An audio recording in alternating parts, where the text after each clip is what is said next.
Hi, my name is Marc Belaiche. I'm president of TorontoJobs.ca. Have you received a severance package? Are you not sure what to do with it when you receive it, or wondering, you have some questions? In this video, I'm going to share with you some points as to what you should know about severance packages and what you should do.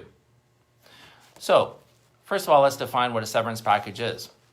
It's pay and benefits employees may be entitled to receive when they leave employment at a company unwillfully. So for example, when a company is downsizing, when your position is getting eliminated, or when the company is looking to cut costs. These would be examples of situations that you might get a severance package.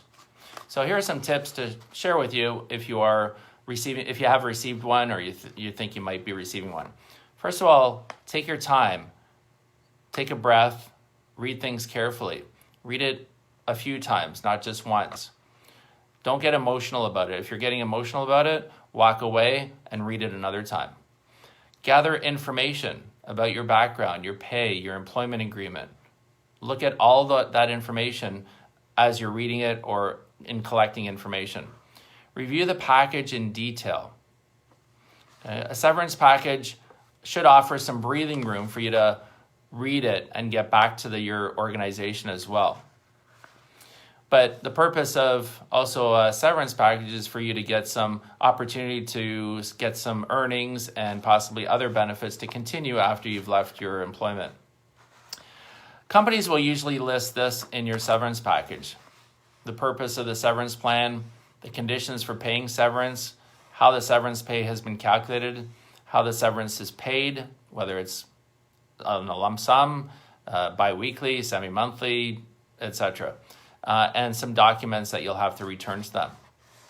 You may be offered a lump sum payment or salary continuation. Depends on the organization, depends on their policies, and depends on the situation. Also, what you should do is you should think about the reasons for your termination. If the company is not doing well and they risk not being able to pay because they might be going out of business, you may not be able to collect anything. So while your first inclination is when you've been terminated or you've received a severance package is that you're going to try to maximize everything you can, keep in mind that depending on economic conditions, your company may not be around to pay it out. So a lump sum may be a better option for you in those kind of cases. Important that severance pay is not required to be paid out unless your contract dictates that with the organization. So that's why it's important to pull out your initial employment agreement. But there are common laws available as well that will give you an idea as to how much you may be able to collect if you're able to pursue it through the court system and lawyers and so on.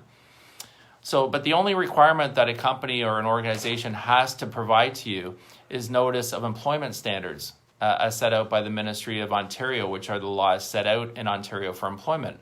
So, for example, if you've been with the company for 1 year, you may be entitled to 1 week, 2 years, 2 weeks, and so on. You can check that out, and there are certain caps as to what you'd be eligible for.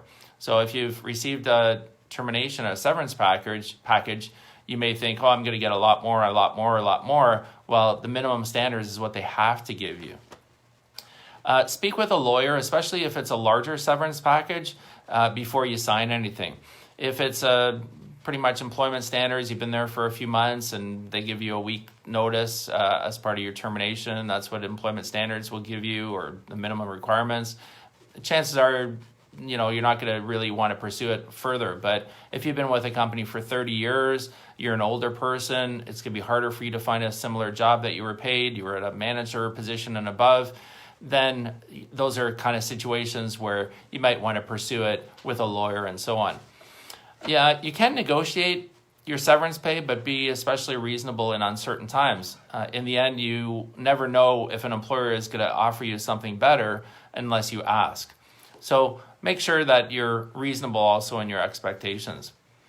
And if you're offered a severance package, it is easy to say you will take them to court, but it's a different thing to actually do it. There's legal fees, there's your time, there's frustration, there's an impact on when you're going to receive the cash, and it may impact you on references as well. So most people, when they get, a lot of people, not, I shouldn't say most people, but a lot of people initially when they get a severance package, they think, oh, I'm going to sue them and I'm going to get money and, you know, they're never going to hear the end of this. But be very careful about doing that, because there are pros, yes, potentially for more money, but there are also costs and negatives in terms of frustration, time before you get your money, delays, and so on and so forth. Especially if your company is in economic hardship, you may not get anything better 6 months, a year from now than you may get today. So today you might get your best deal. So in conclusion, if there's a reason you're getting a severance package, if you understand the organization's position, your employer's position, it will put you in a better situation or better position to negotiate and to really help you understand what is available for you. So again, my name is Marc Belaiche. I'm president of TorontoJobs.ca. If you are looking for a position, feel free to reach out to us at TorontoJobs.ca. Check out our website. You can post your resume and search and apply to positions. You can also reach out to me and connect with me on LinkedIn. And you can also check out a number of videos that we have posted on our site, as well as on YouTube under our TorontoJobs.ca channel. And feel free to follow us on Twitter, LinkedIn, Instagram, and Facebook. We're on all the different platforms. I appreciate you watching. Have a great day. Stay safe and be well. Thank you.